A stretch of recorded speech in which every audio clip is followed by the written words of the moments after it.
की, भारत माता की। आज के इस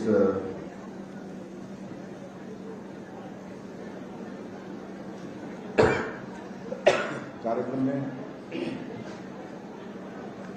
और कार्यक्रम का नाम आप लोग ने बता रखा है एक शाम कर्मचारी के नाम।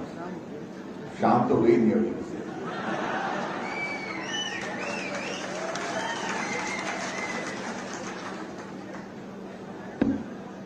हमारे बीच में आज के इस कार्यक्रम में पूर्व में मंत्री रहे और वर्तमान में माननीय विधायक श्री अनिल शर्मा जी, माननीय विधायक श्री नरसिंह दादी जी, हमारे बीच में हिमाचल प्रदेश कर्मचारी कल्याण बोर्ड के अध्यक्ष श्री घनश्याम शर्मा जी, एनजीओ फेडरेशन के हमारे स्टेट के अध्यक्ष अश्विनी ठाकुर जी, महामंत्री राजेश शर्मा जी और उपाध्यक्ष श्रीमती सोनिया जी, यहाँ मंच पर उपस्थित जिला परिषद के चेयरमैन कृपाल वर्मा जी और मंडी के हमारे राष्ट्रपति कर्मचारी महासंघ के अध्यक्ष चरण ठाकुर जी, महामंत्री लाल सिंह ठाकुर जी, यहाँ उपस्थित राजभरी जी और उपस्थित सभी यहाँ कर्मचारी भाइयों बहनों और पत्रकारों को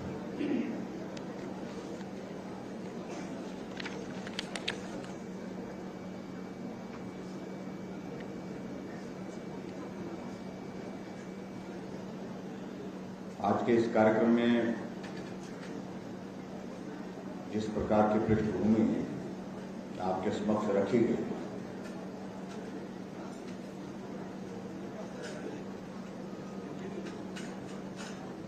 कि कर्मचारी सिर्फ चुनाव के दिनों में नहीं, कर्मचारी हमेशा सरकार के साथ।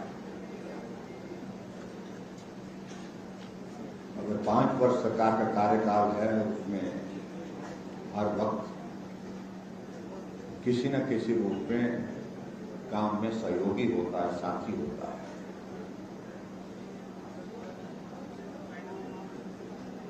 और मुझे इस बात की खुशी है कि हिमाचल प्रदेश एक ऐसा प्रदेश है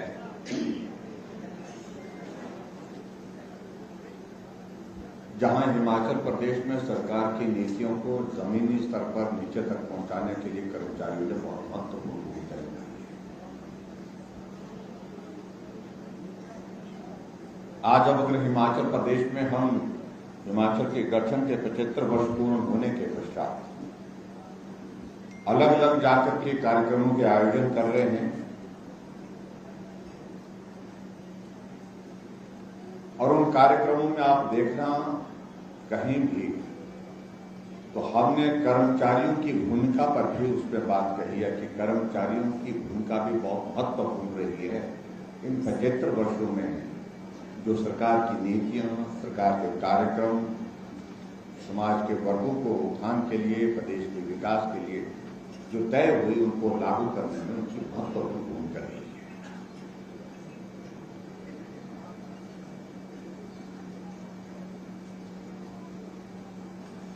और मेरा यह मानना है, जहां तक हिमाचल प्रदेश के संदर्भ में अगर कर्मचारियों की भूमिका का हम जिक्र करें, मैं इस बात को स्वीकार करता हूं कि कर्मचारियों के सहयोग के बिना ना तो कोई सरकार बनती है और ना ही कोई सरकार चलती है और ना ही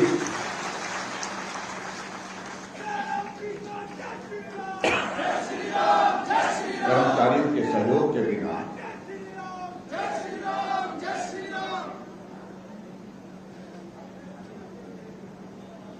ना ही कर्मचारियों के सहयोग के बिना प्रदेश में सरकार का गठन हो सकता है,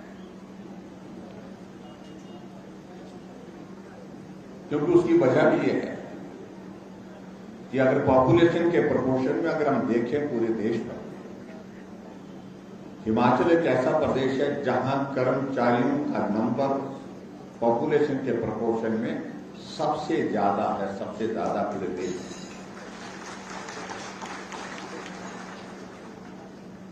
और इसलिए कर्मचारियों की भूमिका सरकार बनाने में भी और सरकार चलाने में भी बहुत महत्वपूर्ण है।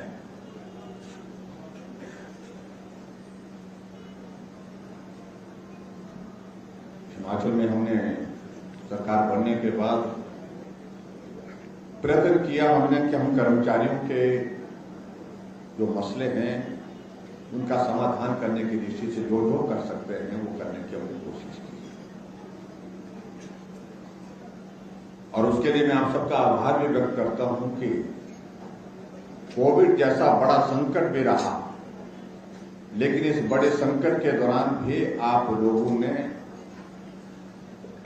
हमेशा इस बात को देखा कि वर्तमान की जो परिस्थिति है, इस परिस्थिति में हम हट करके कुछ चीजें कहने की कोशिश करें, मांगने की कोशिश करें, वो जायज नहीं होगा। आपने सारी चीजों को छोड़ करके इस वक्त सरकार के साथ खड़े हो करके संकट को पार करने के लिए मदद करनी चाहिए, आपने की।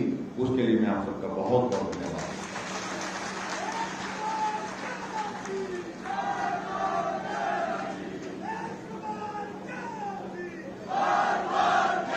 और मैं इस बात से सहमत हूं कि अगर कर्मचारियों के सहयोग की दृष्टि से उस बात का मैं अगर जिक्र करूं,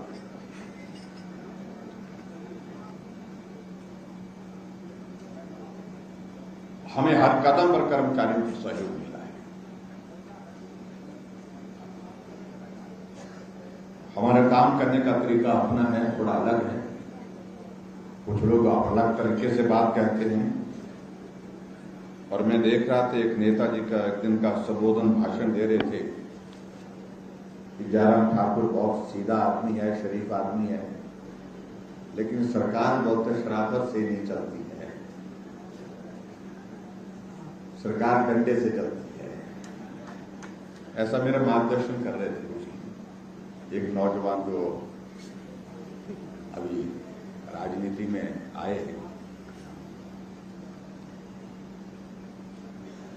हमने कहा जब आपका कभी दौर आ गया तो करके देख लेना।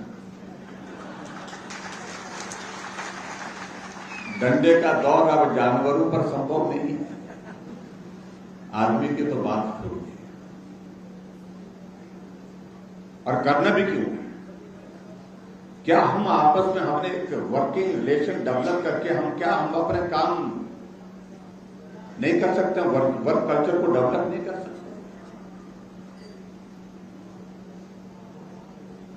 जब सरकार बनी मुझे कई लोगों ने सलाह दी कर्मचारियों को बिल्कुल नहीं बख्शना बोलते।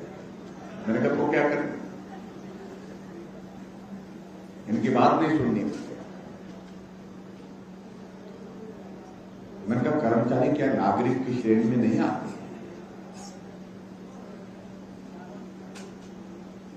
एक लोकतांत्रिक व्यवस्था के अनुसार और संवैधानिक दृष्टि से वो भी एक नागरिक है,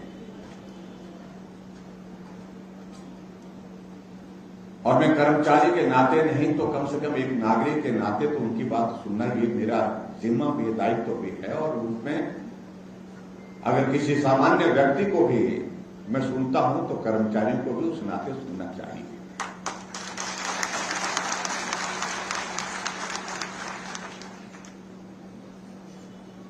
कुछ लोग मेरे को आज भी बोलते कि आप लोगों ने इनको सिर पे चढ़ा रखा, पता नहीं कितने चढ़े, कितने उसे मालूम। मेरा ये मानना है कि एक रिलेशन हम डेवलप करें काम करने के लिए,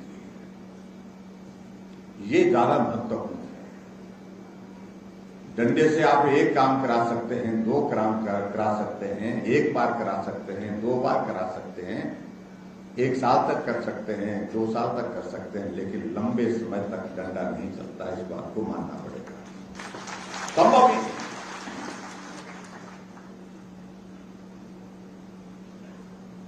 तो इसलिए मैं उनको बड़ा स्पष्ट कहना चाह रहा हूं कि मेरा काम करने का तरीका मेरा है, आपका काम करने का तरीका जो होगा तो उसको देखेंगे भाई।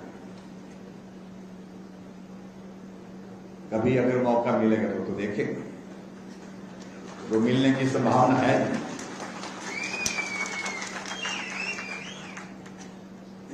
और हमने इस बात को देखा है, जहां हमारा एक अच्छा एक रिलेशन डेवलप होता है कर्मचारियों और हमारी सरकार के बीच में,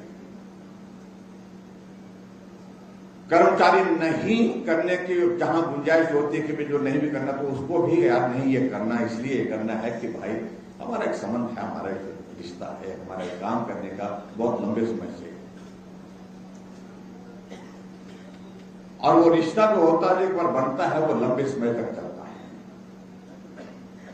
तो कर्मचारी उसका रास्ता निकालता है कि रास्ता निकाल करके ये काम अगर नहीं भी होने वाला है तो उसका मदद करने का रास्ता क्या हो सकता है।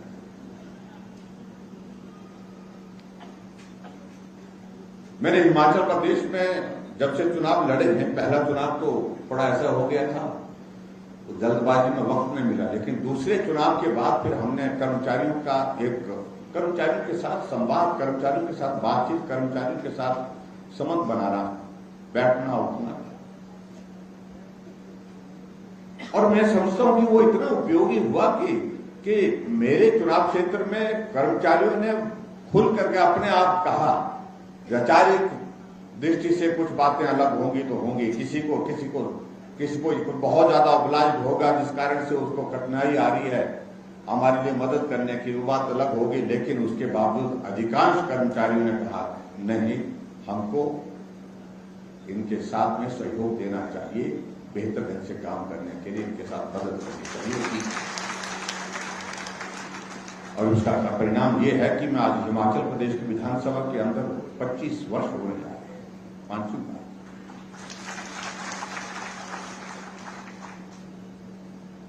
कर्मचारियों की सर्विस कितने साल तक होती है? नहीं, नौकरी कितने साल तक करते हैं? 35 साल, 30-35 साल। आपके बराबर मेरी होने जा रही है।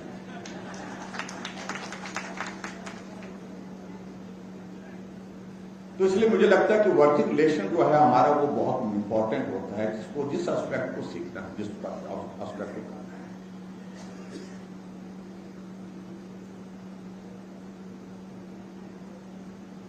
अभी जब हिमाचल प्रदेश में सरकार बनने के बाद हम बहुत तेज गति से चल रहे थे, कर्मचारियों के तमाम इश्यूज जो थे, जितने भी मसले थे, उन मसलों का समाधान करने की दृष्टि से हम आगे बढ़ रहे थे। लेकिन दुर्भाग्य रहा कि बीच में कोविड का एक ऐसा दौर आया जिस दौर ने हमको रोका, प्रभावित किया। जो गति हमने पकड़ी थी कर्मचारियों की इश्यूज को लेकर के, उनके सोल्यूशन के लिए, उनके समाधान की दृष्टि से, उसमें कठिनाई तो आई।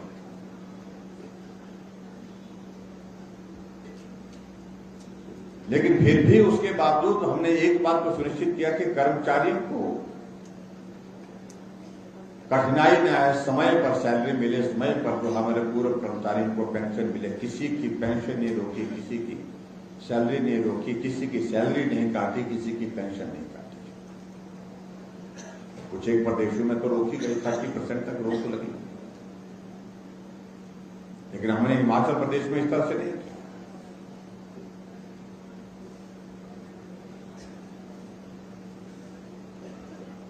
लेकिन हां, इस बात को लेकर के मैं महसूस करता हूं कि अगर कोविड का ये दौर नहीं होता तो शायद हम और ज्यादा बेहतर कर सकते थे।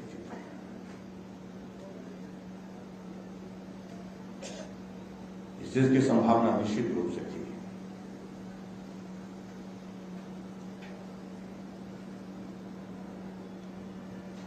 मुझे इस बात की खुशी है कि आज के इस आयोजन के लिए विशेष तौर से आप लोगों ने प्रयास किया एक जगह सामूहिक रूप से बात कर सके।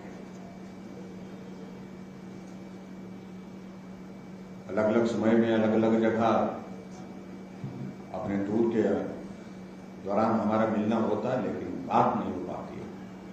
मुलाकात होती है लेकिन बात नहीं हो पाती। तो इसलिए आज आप लोगों ने इस प्रकार का अवसर निकाला। इससे पहले हम कुल्लू में थे, कुल्लू में भी हमने जो कार्यक्रम किया उसमें भी बड़ी अच्छी संख्या में लोग थे। और यहां मंडी जो हमारा अपना जिला है, यहां मुझे बताया गया है कि ये आज का ये कार्यक्रम सिर्फ मंडी जिला के कर्मचारियों का ही है। कुछ लोग कह रहे थे कि भाई कर्मचारी अब तो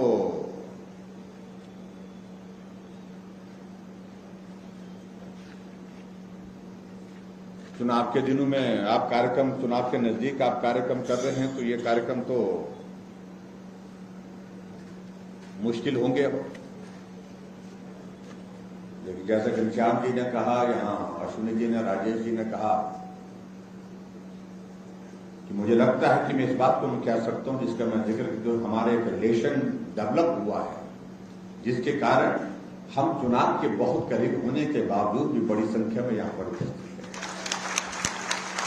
इससे एक संदेश तो जाता है। देखिए, एक बात आप मान के चलिए, कर्मचारी स्वाभाविक रूप से आपके मसले होंगे, और कर्मचारी कोई ऐसा मिला नहीं मुझे जो है जिसके कोई मसले नहीं है, कोई इश्यूज नहीं है। जय राम जी को जय श्री राम, जय श्री राम, जय श्री राम, जय राम जी को जय श्री राम, जय श्री राम, जय श्री राम। आज भी मैं सुबह जब आ रहा था, एक बार जय राम जी, बार बार जय राम जी। शिमला में अपने निवास से जब निकल रहा था, तो फिर कर्मचारियों की एक अच्छी 2-3 डेलीगेशन वहां पर थे। अपने अपने मसले की बात की उन लोगों ने, फिर बात करने के बाद, लेकिन तीनों जो डेलीगेशन थे, तीनों सब लोगों ने एक ही बात जरूर कही कि आपने सबका कर दिया, हमारा रह गया। दूसरे को मिले तो उसने कहा आपने सबका कर दिया, भला तो हमारा रह गया छोटा सा। तीसरा मिला, वो भी यही कहा। तो इसे वो सुनकर के एक संतोष तो मुझे इस बात का हुआ कि इसका मतलब कुछ बहुत सारे लोगों के काम हुए हैं। सबका, कर्मचारी ही जब बोल रहे हैं कि सबका कर दिया, अब हमारा रह गया। और एक तो मुझे लगता है कि भाई बड़ा माइंड में आपको ना बड़ा थोड़ा रिलैक्स होकर के थोड़ा टेंशन में मत रहिएगा। थोड़ा आपको लगता है ना सरकार का कार्यकाल पूरा हो रहा है, और इसलिए थोड़ा टेंशन हमको ज्यादा होनी चाहिए, आपको कम होनी चाहिए। आपको ज्यादा हो रही है और हमें कम हो रही है, और हमें टेंशन इसलिए कम हो रही है कि रिवाज बदल गया है। हम 5 के लिए नहीं है, 12 के लिए नहीं है।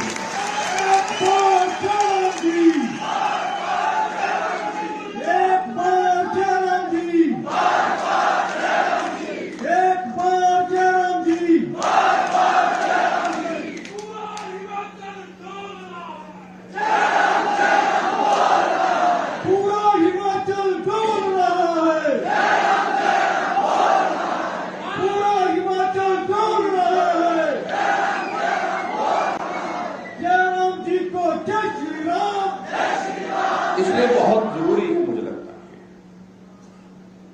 कि पूरे देश का परिचय, क्योंकि कर्मचारी एक बहुत पढ़ा लिखा एक सेगमेंट होता है समाज का, जो राजनीति के बारे में सब पूरे देश दुनिया की सारी चीजों को जो है वो सुबह से शाम तक देखता है, उसका एनालिसिस करता है, उसके एनालिसिस के साथ अपना जहां जहां मौका मिलता तबसरा भी करता है। तबसरा जानते हैं ना क्या बोलते हैं उसको, उसकी बखान करता है, चर्चा करता है, ठीक है ना, चर्चा करता है। तो आपको तो समझ में आ जाना चाहिए आसानी से, भाई रिवाज पूरे देश में बदल गया है, यहाँ पे बदलेगा ही। तो इसलिए टेंशन मत रखिए मेरे काम से, पहले तो एक बात को लेकर। और दूसरी बात, जो हमारे कुछ मित्र इस बात का जिक्र करें कि हम आ रहे, कहने से थोड़ी आते।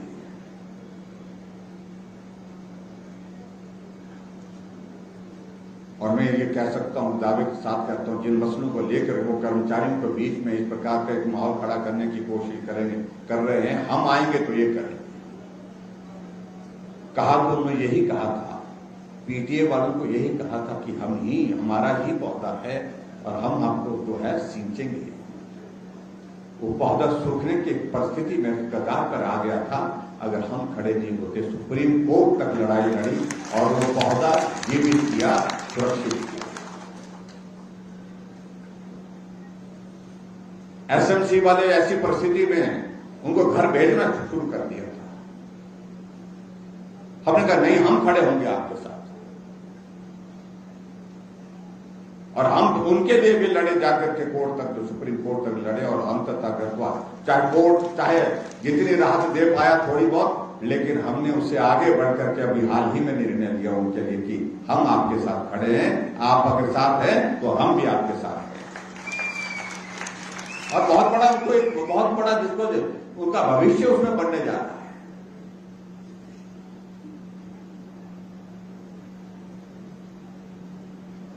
और वही लोग जो सत्ता में आने की लालसा रखे हुए हैं, इच्छा रखे हुए हैं,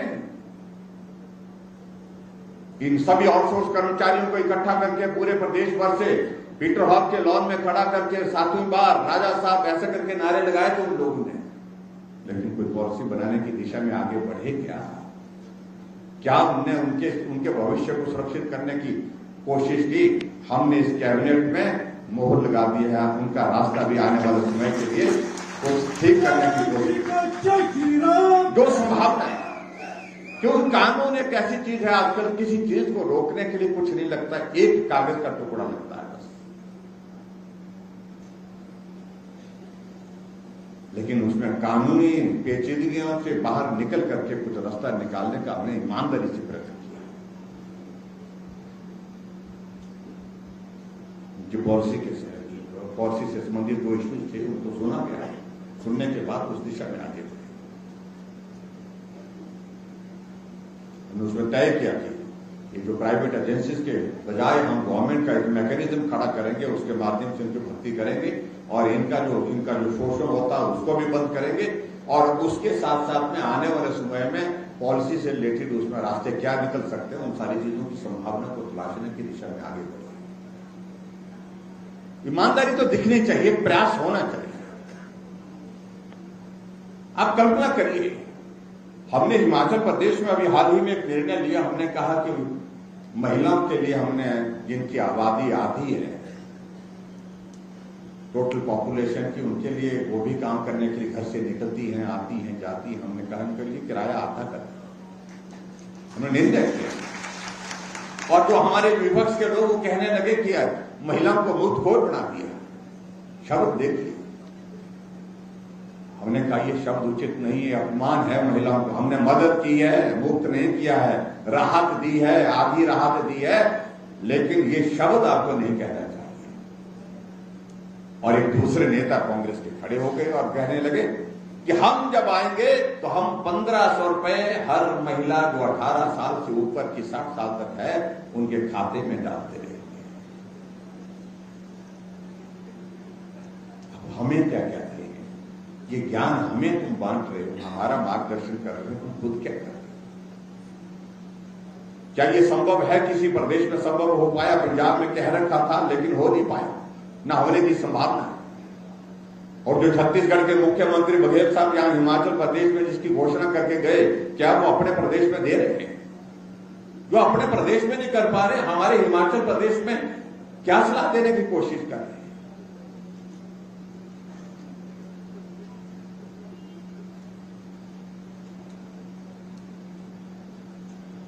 मेरे कहने का मतलब जो जिस प्रकार से कह रहे हैं, हम आएंगे तो ये करेंगे, हम आएंगे तो वो करेंगे, हम आएंगे तो ऐसा करेंगे, आएंगे तो ना, जब आने ही नहीं देंगे तो क्या करेंगे?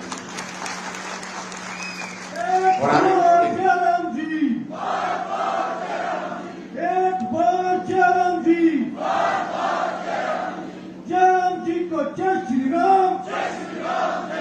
इसलिए मेरा आप सबसे इस बात को लेकर, तो क्योंकि बाकी लोग, जनता कंफ्यूज हो सकती है, लेकिन कर्मचारी तो बिल्कुल कंफ्यूज नहीं होना चाहिए। जब ये रिवाज बदलने की अगर बात कहें तो जिन राज्यों में भी चुनाव हुए हैं उन राज्यों का परिणाम आपके सामने है। रिवाज तो उत्तराखंड में भी था, हर 5 वर्ष के बाद सरकार बदल जाती थी, लेकिन अब की बार रिवाज बदला, सरकार भाजपा की थी, फिर भाजपा की बन गई।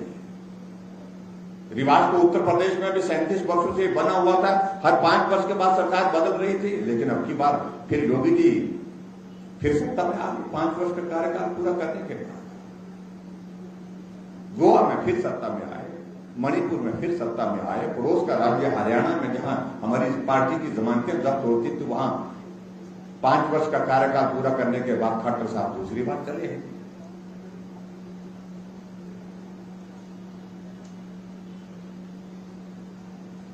कर्मचारी मेरे को मिले, कब मैं आपस में चर्चा करके बैठे। ये टेंशन वाली बात मैं इसलिए कह रहा हूं कि उन्होंने मुझे कहा जो कर्मचारी बड़े तनाव टेंशन में है कि करें क्या। मैंने कहा क्यों? वो तो कंफ्यूजन ये आ रहा है कि देखिए मोदी जी तो हटाए नहीं जाएंगे हमसे बोलते कर्मचारियों से, वो बस की बात है, क्योंकि मोदी जी अभी कम से कम 15-20 साल और चलेंगे, बोलते हम कुछ नहीं बिगाड़ सकते, हम मतलब। अच्छा, मैंने कहा फिर अब ये भी बात है कि अगर ये ओपीएस वाला विषय अगर पूरे देश भर में लागू होगा, हिमाचल प्रदेश में भी लागू होगा तो तभी जब मोदी जी करेंगे। तो मैंने कहा फिर, लेकिन कुछ लोग बोलते ना यह है इनके कहने पर आकर के जो है वो उछल तो गए हैं, लेकिन सब जब शाम को बैठते हैं तो बोलते यार होगा तो तभी ये। मैंने कहा जब होगा तभी, जब मोदी जी करेंगे तो कंफ्यूजन कहां है? कंफ्यूजन बोलते कुछ लोगों ने क्रिएट करके रखा है।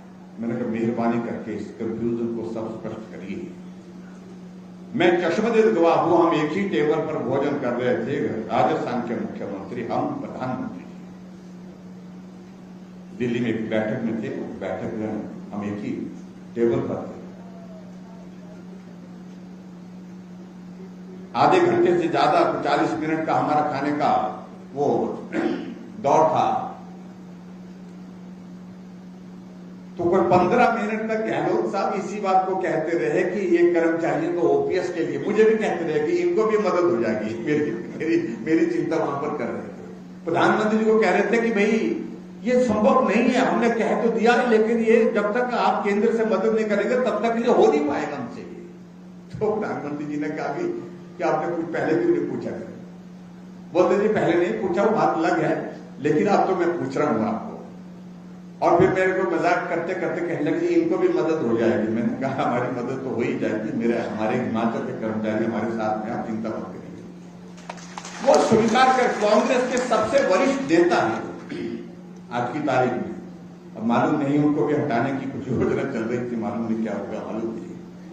आज वो स्वीकार कर रहे हैं हमने कह तो दिया है, लेकिन करना बहुत मुश्किल है जब तक के लिए केंद्र इसमें मदद नहीं करेगा।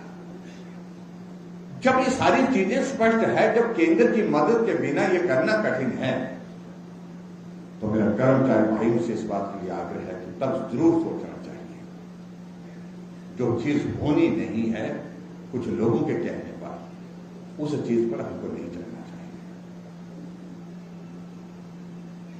और ये राजनीतिक मकसद के लिए, सिर्फ राजनीतिक मकसद, चुनाव के लिए, वही बात कह रहा हूं जो पिछली बार उन्होंने जो है वो पीटीए के लोगों के साथ किया, जो पिछली बार एसएमसी के साथ लोगों के साथ किया, पिछली बार आउटसोर्स कर्मचारियों के साथ किया, कि नारे तो लगा दिए लेकिन किया कुछ नहीं।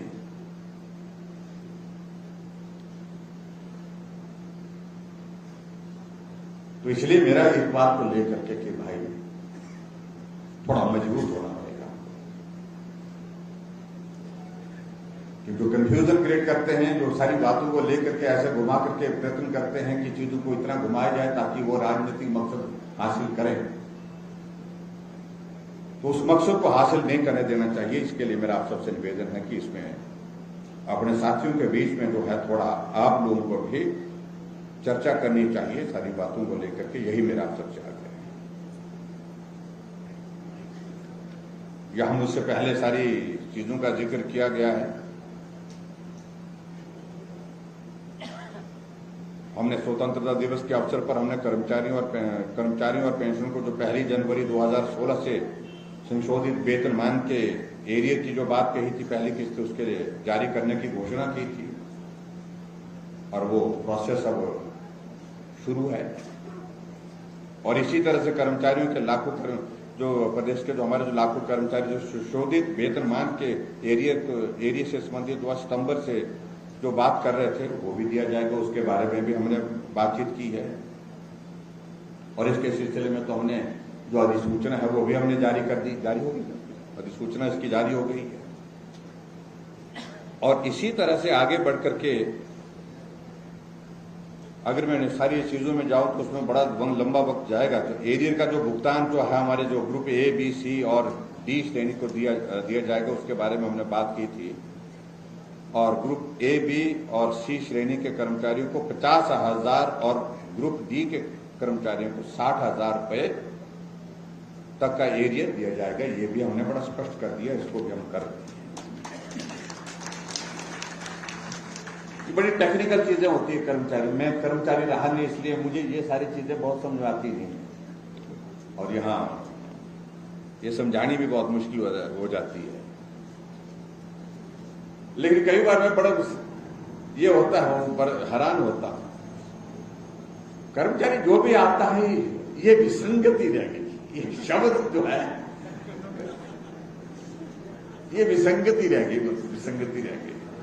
ये बहुत कठिन काम है। किसी की प्रमोशन में तो विसंगति है, किसी के जो है वो स्केल में विसंगति रह गई है, किसी का किसी और, मतलब वो विसंगति के बिना मेरा कर्मचारी कैसे हो सकता है, मुझे बताइए चाहिए। तो इसलिए ये विसंगति का मैंने अपने अधिकारियों के साथ भी बातचीत की। मैंने कहा भाई हमारी सारी चीजों में इतना मैसअप हो गया है, कर्मचारियों की इतनी सारी कैटेगरीज हो गई, और उन कैटेगरीज के एक को हम थोड़ा सा भी लगता हमको कि जेन्युइन इसकी मदद करनी चाहिए, थोड़ी सी मदद करते हैं तो तुरंत जो है उसकी बराबर की जो कैटेगरी 20 को और खड़ी हो जाती है कि विसंगति रह गई। तो ये बहुत मुश्किल काम हो जाता है।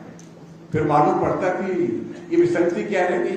बोलते विसंगति इसलिए पैदा हो गई क्योंकि एक कैटेगरी का हमने मदद करने का रास्ता निकाला, तो बाकी कैटेगरी विसंगति के दौर में खड़ी होगी। तो चलो जो भी है, लेकिन सबसे बड़ी अच्छी बात है कि विसंगति अगर है तो उसका सॉल्यूशन है। सॉल्यूशन कैसे है?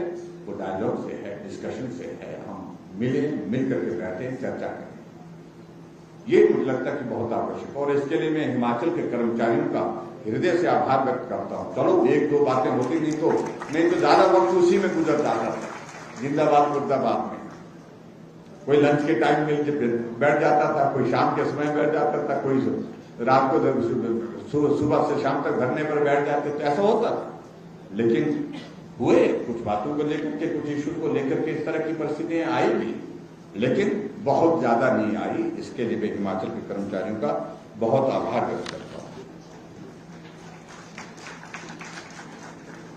जिन इश्यूज का जिक्र यहां मुझसे पहले हमारे साथियों ने किया, उनको मैं दोबारा ये करने की कोशिश नहीं करूंगा। मैं सिर्फ इतना ही कह रहा हूं कि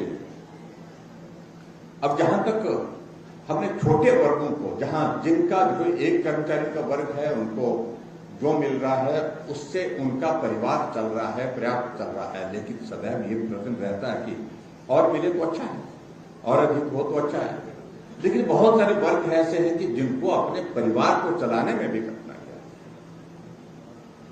उनके लिए हमने हमेशा हिमाचल प्रदेश में अब की बार विशेष ध्यान देने की कोशिश की। आप जैसे हम इस बात को कह सकते हैं, हमारी आशा वर्कर्स हैं, काम कर रही थी, बहुत मेहनत कर रही थी, जीवन को संकट में डाल करके काम कर रहे थे अपने जीवन में। उन्हें कभी सोचा नहीं था कि ऐसे संकट के दौर में से समाज को निकालने के लिए हमारी जिम्मेवारी, उन्होंने अच्छा काम किया। थोड़ा सा उनके लिए मदद अब की बार हमने ज्यादा की। आंगनबाड़ी वर्कर हैं जिनको इंक्रीज 200, 300, 400 ऐसी इंक्रीज होती थी, अब की बार थोड़ा सा हमने उनको एक साइजेबल इंक्रीज दी। हमारा एक मजदूरी करने वाला मजदूर, आज तक के हिमाचल के इतिहास में 50 रुपए दिहाड़ी कभी नहीं बढ़ी थी। 50 रुपए दिहाड़ी बढ़ने का कि एक महीने का 1500 रुपए का लाभ, तो वो भी हमने कोशिश की, उसमें भी मदद करने का रास्ता निकाला हमने, उसमें उसको भी बढ़ाया। जब 2017 में सरकार थी 210 रुपए दिहाड़ी थी, आज 350 रुपए है, जो एक साइजेबल इंक्रीज उसमें है।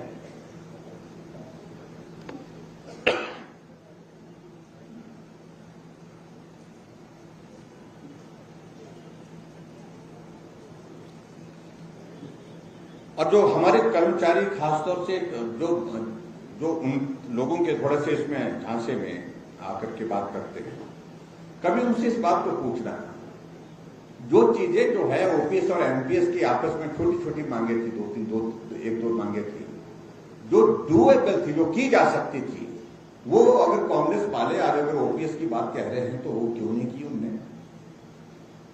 और जैसे मैं इस बात को कह सकता हूं, 1 लाख से अधिक एनपीएस कर्मचारियों को लाभान्वित करने के लिए एनपीएस के अंशदान को हमने 10 से बढ़ा करके 14% किया, वो भी कर सकते थे, लेकिन नहीं किया उन्होंने।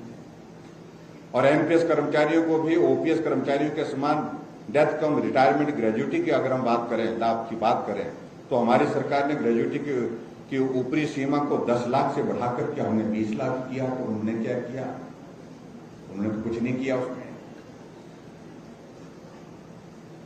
तो ऐसी बहुत सारी चीजें हैं जिन बातों का हम जिक्र कर सकते हैं। मैं समझता हूं कि उन बातों को हम ज्यादा लंबा ना करें। अब इश्यूज हमारे सामने हैं।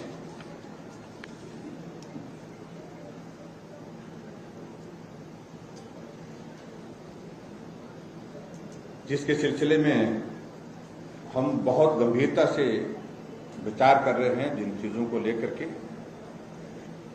हमारे पटवारी और कार्मिकों के जो ट्रांसफर पॉलिसी का इशू है, इसका कुछ रास्ता निकालने की हमने बोला कि रास्ता निकालिए, इसका समाधान होना चाहिए। हमारे होमगार्ड के जो हमारे साथी हैं, उनको हमने कहा कि 10 महीने नहीं 12 महीने तक उनको करेंगे। उसमें थोड़ा सा एक टेक्निकल इशू जरूर आया है। टेक्निकल इशू चलो उसको एक्सप्लेन करने की आवश्यकता नहीं, लेकिन फिर भी उसके लिए हमने ईमानदारी से प्रयास किया है, उसका रास्ता निकालने की कोशिश कर रहे हैं। हमारे एनएचएम के जो हमारे कर्मचारी हैं, उनके लिए हमने कहा कि भाई कुछ मदद का रास्ता निकालें। लेकिन बात इसमें यह है कि भाई जहां जिस तरह से वो उलझा पड़ा हुआ है, उससे बाहर निकालने के लिए अगर ये प्रयास पहले हुए होते तो मुझे लगता कि शायद समस्या का समाधान कुछ न कुछ निकल जाता। लेकिन हम ईमानदारी से प्रयास कर रहे हैं, इसका कुछ ना कुछ रास्ता निकले और इसको हम कोशिश कर रहे हैं कि आने वाले समय में जो हमारी अभी लगभग 2-3 कैबिनेट की मीटिंग्स होने की संभावना है, अगर हम बोर्ड ऑफ सदस्य उसमें कुछ रास्ता निकालने की कोशिश कर रहे हैं। वे निकाल राहत कैसे दी जा सकती है, मदद कैसे की जा सकती है, विषय ये है। सिर्फ इसमें एक ही मुश्किल वही आ रही है ना कि अगर हम एक कहते हैं हमारी मंशा इनको मदद करने की है, लेकिन मंशा मदद करने के साथ साथ में फिर वो जो विसंगति वाला जो जिक्र आता है वो कई बार ऐसी जगह में उलझ जाता है, फिर उसमें बहुत मुश्किल आती है। तो वो सारी चीज को हम एग्जामिन कर रहे हैं, बहुत गंभीरता से इसमें हमने काम में लगाए हैं। कुछ लोगों को बोला कि इसका रास्ता क्या हो सकता है। एक और चीज को लेकर के जो आप लोगों ने जो बात कही है कि जो हमारे 2003 से पहले लगे हमारे क्लास 3 के हमारे जो क्लास 4 कर्मचारी जो है, जिनकी सेवानिवृत्ति जो है वो उनकी 60 साल है, और दूसरे जो है वो 2003 से बाद से लगे तो उनके जो 58 साल है। इसमें थोड़ा डिवाइडेड से मतलब ओपिनियन जो है वो डिवाइडेड है थोड़ा, लेकिन फिर भी इसमें भी हम गंभीरता से इसमें विचार कर रहे हैं कि क्या ये डूएबल है। तो आने वाले समय में हम इसका भी कुछ न कुछ रास्ता निकालने की कोशिश कर रहे हैं, जिससे कम से कम अगर कोई इसमें कोई सीरियस कॉम्प्लिकेशन नहीं आई तो निश्चित रूप से इसमें भी हम विचार करके जो है आगे बढ़ करके काम करें, क्योंकि उसमें भी कुछ कर्मचारियों को बहुत बड़ी एक राहत मिलेगी। और इसकी इम्प्लीकेशन हालांकि मुझे मालूम है कि जिस दिन हम ऐसा करेंगे तो हमारे जो विरोधी मित्र हैं वो एक चीज को सुनिश्चित करेंगे। वो क्या करेंगे? वो ये करेंगे कि बेरोजगारों के साथ अन्याय हो गया, ऐसा बोलेंगे, ऐसा बोलते हैं वो। तो वो इस बात का जिक्र करने की कोशिश करेंगे, लेकिन फिर भी उसके बावजूद हम प्रयत्न कर रहे हैं कि भी हम उसमें कुछ रास्ता निकालने का रास्ता क्या हो सकता है। और बाकी सारे इश्यूज में एक एक इश्यू को लेकर के बात कहूं तो मुझे लगता है इसमें थोड़ा ज्यादा वक्त लगेगा। ये सारे इश्यू जिनका जिक्र आज के इस मेमोरेंडम में किया गया है, मैंने ऑलरेडी ये मेमोरेंडम जो है वो एसीएस फाइनेंस को फॉरवर्ड कर दिया है, प्रिंसिपल सेक्रेटरी को भी फॉरवर्ड कर दिया है। हमने कहा इसको एग्जामिन करो और इसमें जो डूएबल है, जो किया जा सकता है, उसमें से क्या क्या किया जा सकता है, उन सारी चीजों का रास्ता आप बताएं, ताकि हम सब मिलकर के अच्छे माहौल में काम कर सकें।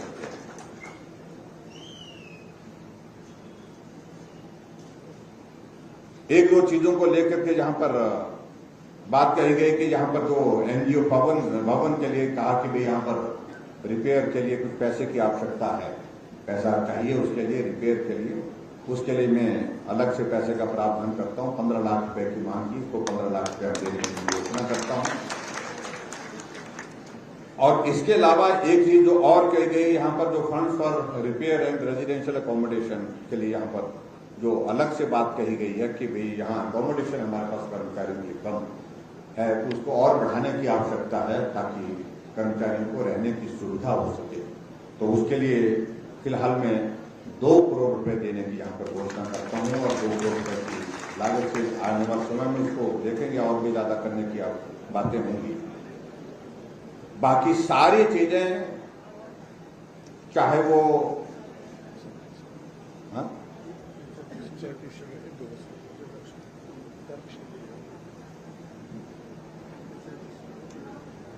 HRTC के जो कंडक्टर के सिलसिले में जो आपने बात की है उसको भी हमने कहा है कि अभी हाल ही में जो हमारी BOD की मीटिंग है उससे पहले हमारी जो दूसरी कमेटी की मीटिंग होगी उसमें हमने कहा कि अब की बार इसको करने के लिए हमने कह दिया हमको कि इसका रास्ता निकालिए और इसकी BOD की मीटिंग में समाधान करके इसका निकालिए।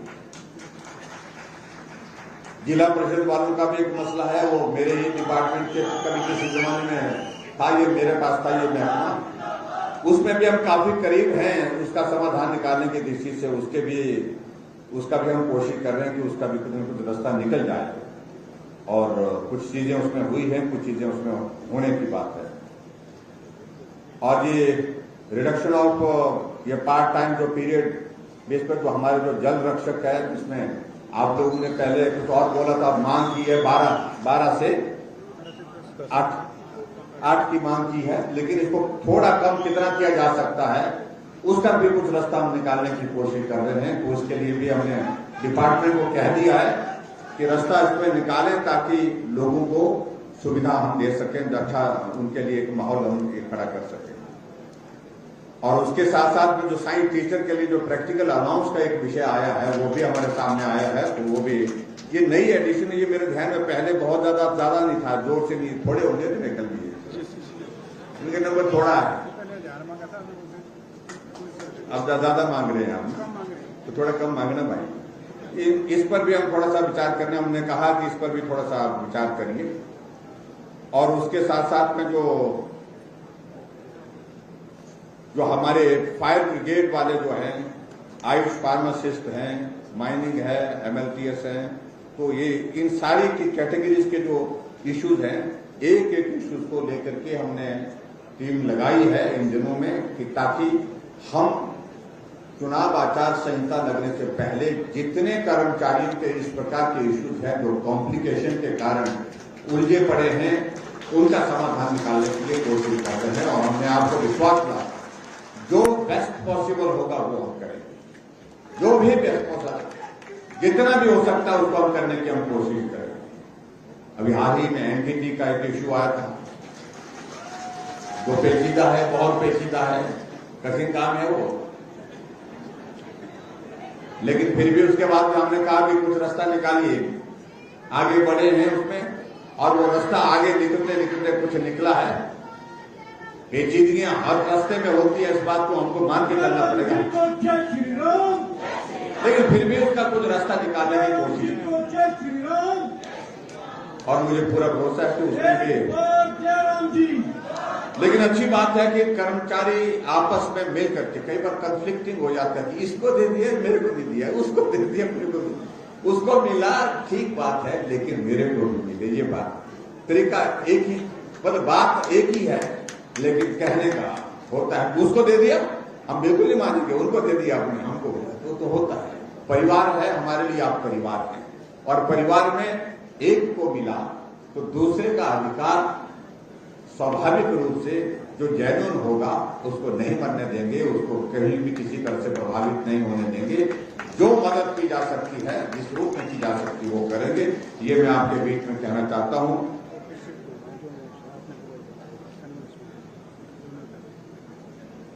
जोनल हॉस्पिटल, जोनल डायरेक्टरेट का जो एनिमल हस्बेंड्री का स्क्रिप्ट जो है उसको भी हमने कहा था, वो भी करेंगे, वो भी बोला वो भी करेंगे। तो इस तरह के तमाम इश्यूज, क्योंकि मैं एक इश्यूज पर जाऊंगा तो बहुत ज्यादा उसमें लगेगा, लेकिन सारे इश्यूज को लेकर के हम कोशिश कर रहे हैं कि इनके रास्ते हमारे सरल निकले और जल्दी निकले। इसका मैं आपको विश्वास दिलाता हूं, तो बेस्ट पॉसिबल हो पाएगा वो करने की हम कोशिश करेंगे।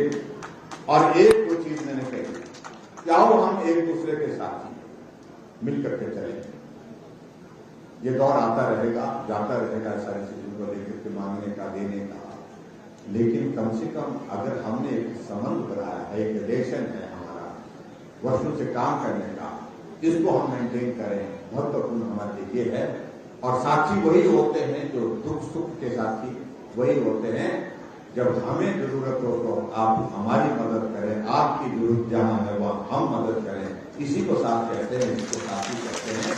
तो आओ साथी बनकर के हम आगे बढ़ें और हिमाचल प्रदेश में आप सबका सहयोग, आपकी शुभकामनाएं चाहिए। निश्चित रूप से जो अभी कर सकते हैं वो अभी करेंगे, लेकिन अगर जो अभी कसर रह जाएगी, हिमाचल में सरकार सिर्फ भाजपा की बनेगी, भाजपा की ही बनेगी। और फिर सरकार में अगर कमी रहती है तो उसको आगे करेंगे। यही मुझे आप सबके बीच में कहना है। आप सब आज के इस कार्यक्रम में बड़ी संख्या में आप उपस्थित हुए, आप सबका बहुत बहुत धन्यवाद, बहुत बहुत धन्यवाद। नमस्कार, जय हिंद, जय हिंद।